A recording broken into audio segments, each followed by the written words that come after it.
Halo semuanya, perkenalkan nama saya Redia Putri Himawan dan hari ini saya akan menjelaskan materi tentang turunan. Nah, jadi turunan itu tuh alat ukur buat melihat suatu kecepatan perubahan. Misalnya kayak X kalau diubah sedikit efeknya ke Y itu seberapa besar sih?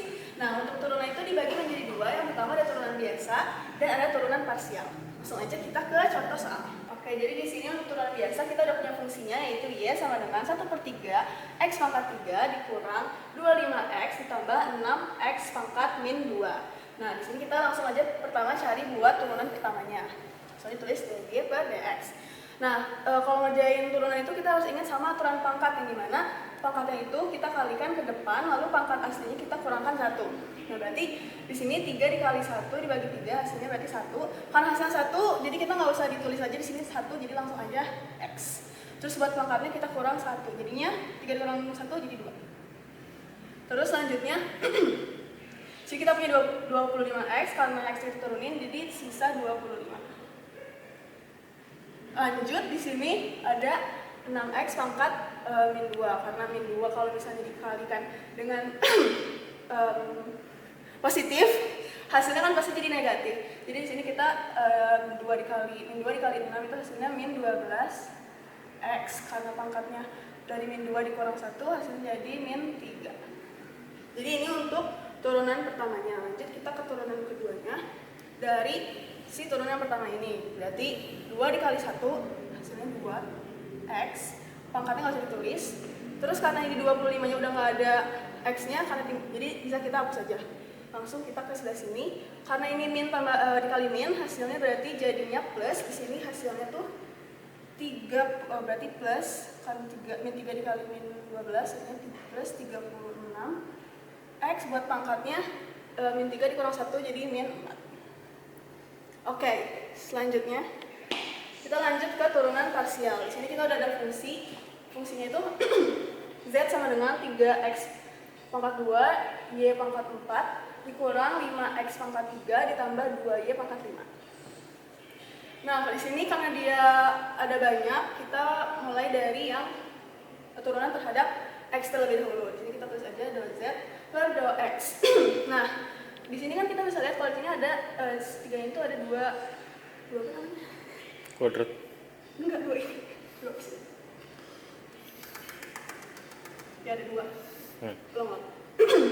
Nah, jadi untuk yang turunan terhadap X, di sini kita langsung aja, kita nggak usah lihat bagian Y pangkat 4-nya karena kita cuma turuninnya X-nya aja. Berarti kita lihat di sini 2 dikali 3 hasilnya 6X, dan ini jadinya pangkat 1.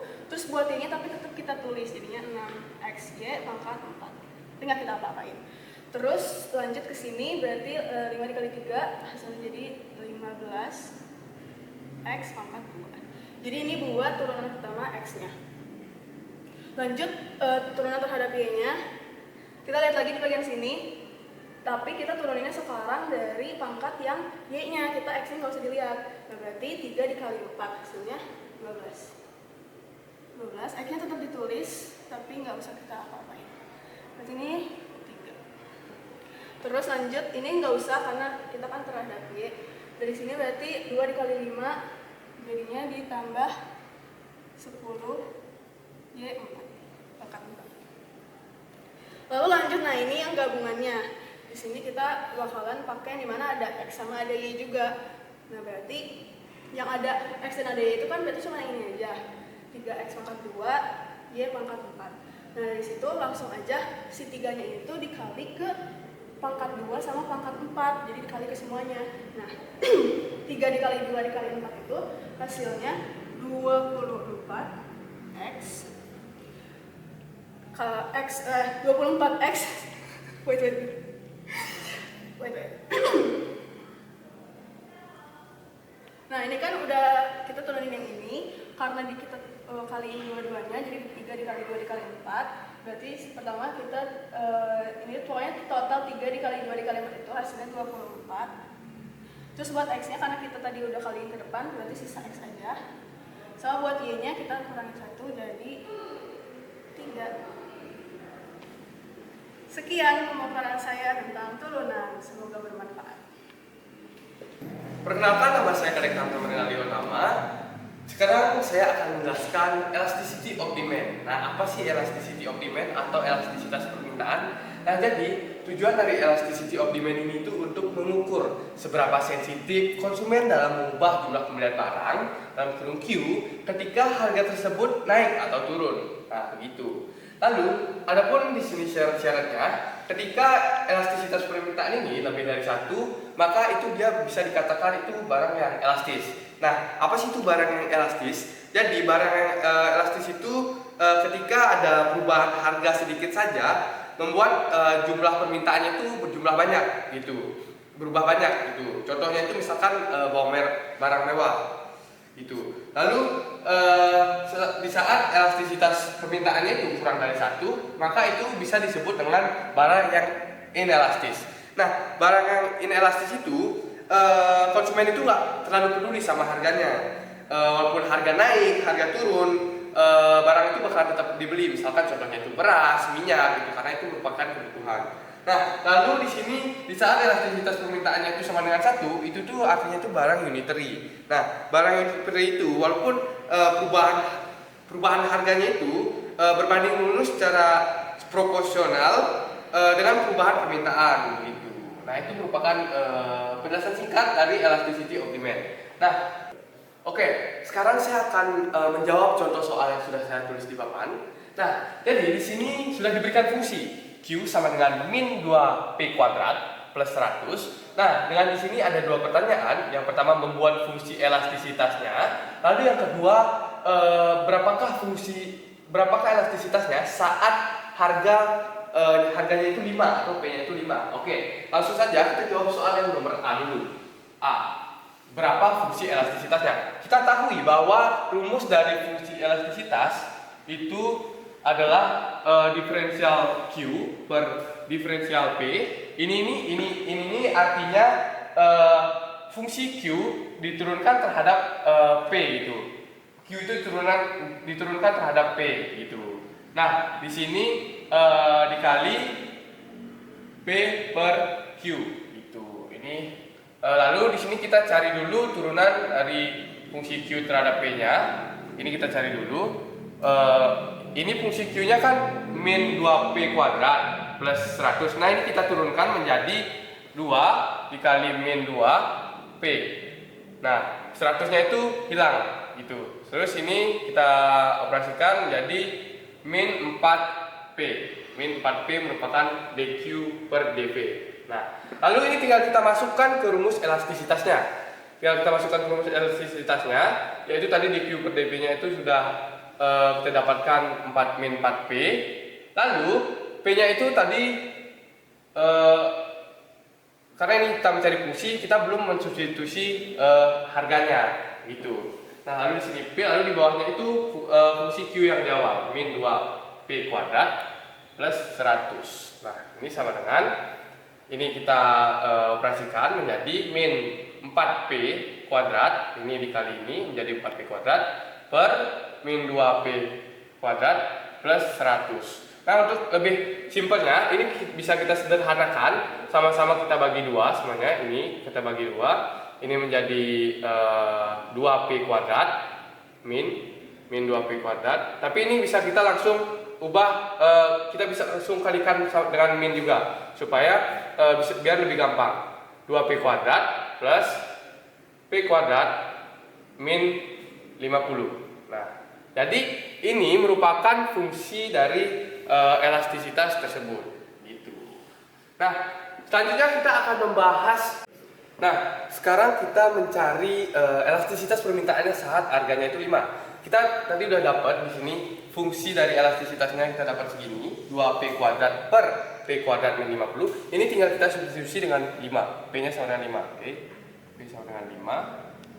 Sama dengan 2, berarti di sini 5 kuadrat per 5 kuadrat min 50. Ini sama dengan, berarti ini 25, 2 kali 25 per 25 min 50. Nanti di sini kita bisa mendapatkan hasilnya itu 50 min 25. Nah, di sini hasil dari elastisitasnya itu min 2. Nah, min 2 ini kita mutlakkan karena kita harus sesuai dengan hukum permintaan, yaitu jika harga naik maka permintaan itu turun begitu. Jadi kita mutlakkan jadi 2. Nah, ini nih merupakan angka yang lebih dari 1.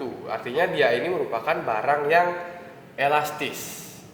Nanti di saat dia memproduksi di saat dia harga naik sebesar 1%, maka jumlah permintaannya itu akan turun sebesar 2% begitu. Jadi itu merupakan contoh dari fungsi elastisitas begitu. Sekian dari saya, terima kasih. Baik, sebelumnya izin mengenalkan diri, nama saya Prof. Marika. Di sini saya akan memaparkan materi tentang Lagrange.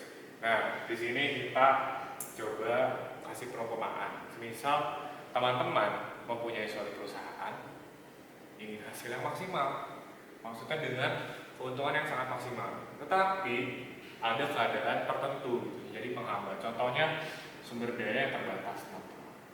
Dan bagaimana dengan sumber daya terbatas ini teman-teman bisa menghasilkan hasil yang maksimal. Nah, disinilah metode Lagrange, perhitungan Lagrange itu dipakai. Kita langsung saja, kita pakai lama soalnya.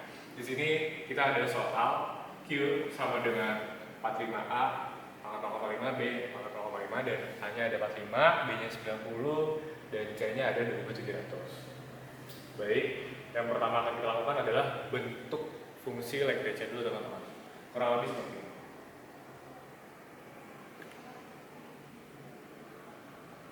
Kita masukkan yang ini teman-teman, 45 A 0,5, tulis ulang kembali, B 0,5, lalu kita ditambah, ada lambdanya teman-teman. Lalu kita masukkan fungsi yang ini teman-teman. Jadi kurang lebih seperti 45A ditambah 90B sama dengan 2700 teman-teman. Nah, ini kita masukkan ulang. Lalu kita masuk ke cara kedua, yaitu turunkan terhadap A. Sini A, bawahnya tulis ulang aja 45 0,5 A 0,5 B. Nah, ini kenapa kayak gini teman-teman? Jadi kita turunin C-nya. Jadi ini teman-teman di sini terlihat 0,5. Kita turunkan ke depan. Jadi 0,5 kali 45 hasilnya tuh 22,5. Dan si 0,5-nya kita kurangkan 1 karena turunan. Jadi min 0,5. Kita tulis kembali B-nya 0,5 dikurang 45 lambda sama dengan 0. Kita sederhanakan kembali jadi B 0,5 sama dengan 45 lambda. Nah, ini untuk yang A. Dan sama untuk yang B nya juga teman-teman. Kita lakukan dengan sama. Sini B kita masukkan kembali 45 0,5 A. Di sini kita masih sama 0,5 dan B-nya sekarang yang 0,5. Dan pokoknya hasil akhir ya teman-teman ada di 22,5 A 0,5 B 0,5 90 lambda. Ini kurang lebih kayak gini teman-teman cara pengeluaran kedua. Lalu kita lanjut masuk hilangkan lambda ya teman-teman.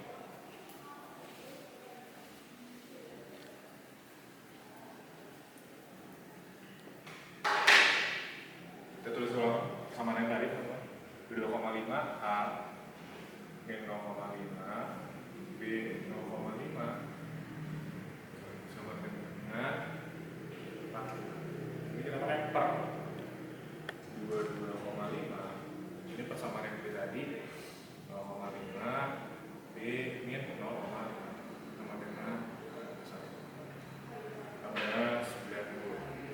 sini kita tinggal coret-coret aja teman-teman. Kita coret ini karena sama. Terus di sini ada landal, jadi kita coret, set gitu. Jadi menyisa ada A min 0,5 per A 0,5 dikali B 0,5 dan B min 0,5 teman-teman. Dan sama dengan 45 karena lambda dari dicoret jadi 45/90. Baik, setelah kita coret-coret teman-teman, habis itu kita kalian silang. Ini ada sifat logaritma ya, kita selesaikan. Jadi untuk akhirnya kurang lebih ada di A nya min 1 dan B nya 1 dan sama dengan ini kita bagi aja sederhanakan jadi 2. Terus yang terakhir kita untuk sederhanakan lagi dan untuk akhirnya kurang lebih ada di A 2B. Nah di sini kita udah ada sama A nya teman-teman. Nah, dari sini kita tinggal masuk ke sini ya teman-teman. Kita tinggal masuk. Jadi kita masuk ke sini dan caranya kurang lebih kayak gini teman-teman. Jadi 45A ini A nya 45 kali 2B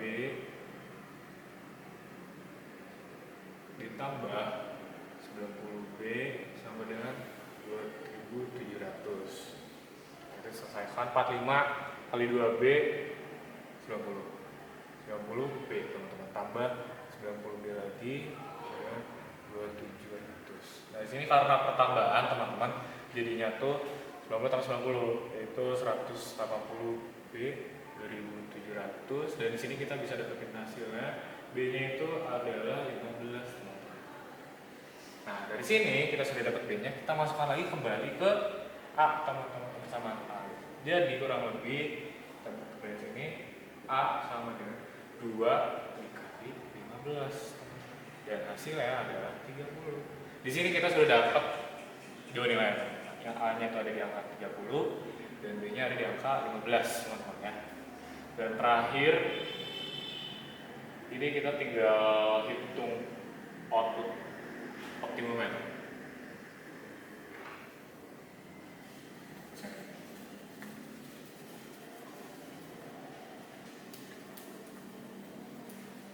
Angka 2 ini penting ya teman-teman karena angka signifikan ke atas yang 30 dan 15. Ini kita kembali ada di Q. Q sama dengan 45, A nya ada di 30 pangkat 0,5 dan B nya ada di angka 15 pangkat 0,5. Dan di sini hasil akhirnya ada di 45 1 sampai dengan 954 59. Nah, ini hasil akhirnya teman-teman. Dan di sini kita dapatkan output maksimum ya dengan biaya 2700. Perusahaan harus menggunakan 30 unit input A dan 15 unit input B. Mungkin sekian pemaparan singkat tentang fungsi Lagrange teman-teman. Sekian dari saya. Halo teman-teman semua, perkenalkan nama saya Jasmine Syasha Putri dengan NIM 1041250013. Jadi hari ini saya akan menjelaskan tentang materi dari matriks. Nah, di sini matriks sendiri digunakan untuk mengemas semua data-data yang banyak yang rumit menjadi satu. Nah, di sini tuh digunakan dalam dunia bisnis juga. Misalnya di saat tren pasarnya naik atau kemauan konsumennya naik, kita bisa tahu di mana berapa barang-barang yang harus kita stok di gudang dan berapa juga jumlah barang yang memang nantinya bakal dipesan oleh konsumen. Nah, di sini saya bisa jelaskan lagi secara kasar matriks itu adalah wadah pintar untuk menyatukan banyak data rumit menjadi kotak struktur sebagai alat simulasi dari gudang juga untuk menentukan berapa banyak dari bahan-bahan baku yang harus kita stok dan juga efisiensi manajemen. Nah, di sini ada contoh kasusnya. Nah, contohnya di sini kita mau bikin sebuah sepeda. Untuk bikin sebuah sepeda kita memerlukan bahan seperti aluminium, karet, baja. Di sini saya interpretasikan aluminium sebagai X1, karet sebagai X2, dan baja sebagai X3. Nah, di sini kita udah punya bentuknya sebagai seperti ini. Nah, kita anggap aja untuk membuat sepeda diperlukan bahan-bahan dari aluminium, karet, dan baja. Nah, A ini merupakan bahan-bahan dari sepeda, yaitu aluminium, karet, dan baja. Lalu X ini adalah sebagai stok dari bahan-bahan baku tersebut, jumlah stok dari bahan baku tersebut di gudang. Dan B ini adalah hasil dari penggabungan A dan X ini sebagai, jadinya ada hasil kita butuh berapa untuk menghasilkan satu sepeda tersebut. Nah, di sini kita udah punya soalnya. Di sini langsung aja kita bikin bentuknya jadi seperti ini. Oke, yang pertama kita bikin dulu dari bagian A-nya dulu. Di sini kita tahu di sini A-nya adalah 1, 2, 1, 3, min 1, 1, 2, 1, min 1. Lalu di sini untuk X-nya kita ngambil dari X1, X2, dan X3. Kita taruh sini. Dan untuk B-nya, ini kita kasih X dulu, sorry. Dan untuk B-nya atau hasilnya, di sini kita ambil angka di sini. 51, 21, dan 15. Oke. Jika sudah, kita akan menyelesaikan matriks ini dengan metode Kemers. Bagaimana cara menyelesaikan dengan metode Kemers? Caranya yang pertama, kita akan cari dulu determinan dari matriks A ini. Untuk mencari determinan dari matriks A ini, kita pertama harus menulis ulang dari matriks A ini.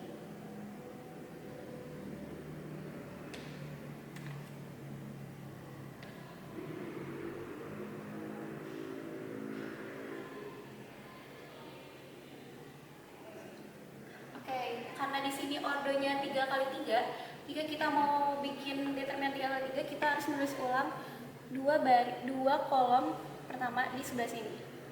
1, 2, 1, 3, min 1, 1. Nah, di sini kita bisa kali silang. Kita mulai dari 1. Nah, di sini kita tahu bahwa 1 kali min 1 kali 1 hasilnya min 1. Oke, di sini kita langsung aja buat kali silang. Yang pertama kita lihat di sini 1 kali min 1 kali min 1 sama dengan 1.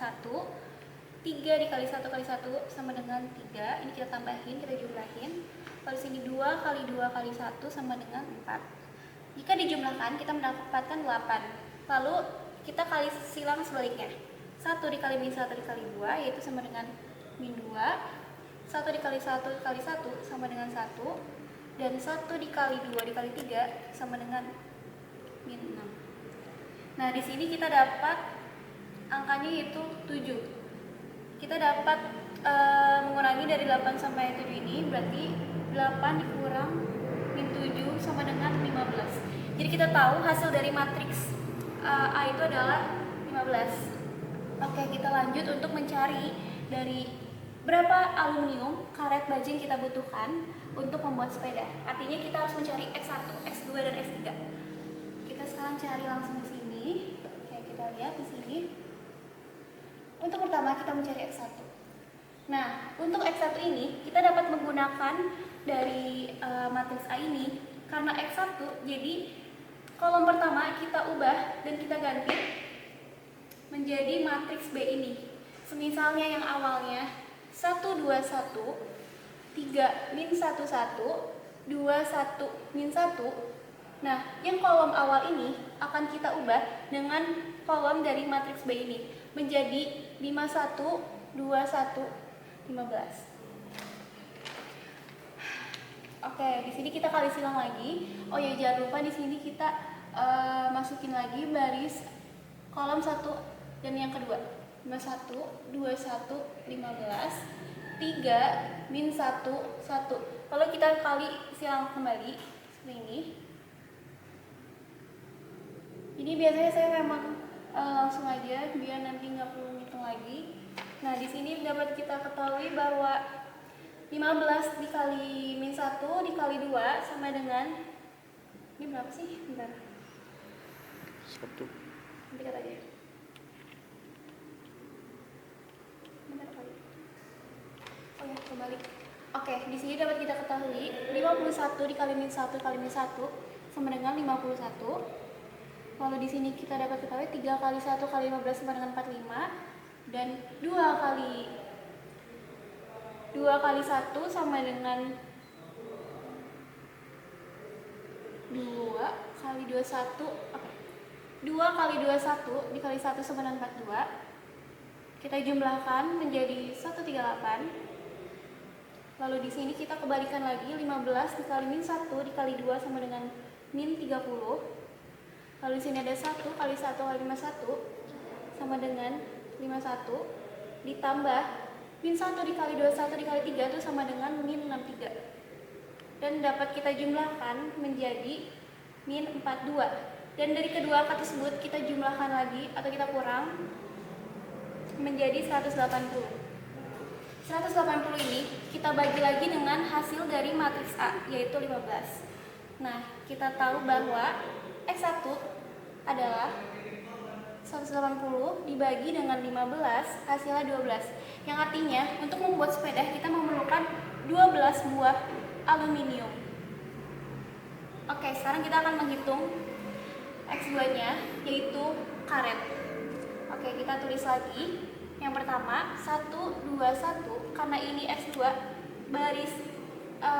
kolom kedua kita ubah dengan hasil dari matriks B, yaitu 51, 21, 15. Lalu kita lanjutkan lagi, 2, 1, min 1. X2, yaitu untuk mencari total berapa dari karet yang kita butuhkan untuk membuat sepeda. Oke, di sini kita tulis kembali matriksnya 1, 2, 1. 51, 21, 15, 21, min 1. Kenapa di sini kita ganti 51, 21, 15? Karena ini 2, jadi kolom keduanya kita ganti sama matriks B. Oke, lanjut aja, di sini kita tulis kembali kolom 1 dan keduanya buat kita kali silang. Kita kali silang yang pertama, kita mendapatkan min 21 ditambah 51 dikali 1 kali 1 dapat 51, ditambah dikali silang lagi kita dapat 60, hasilnya 90. Lalu kita kali silang kebalik kayak gitu. Kita mendapatkan 42 ditambah 15 ditambah dengan min 102, kita mendapatkan min 45. Jika kita kurangi, kita mendapatkan totalnya 135.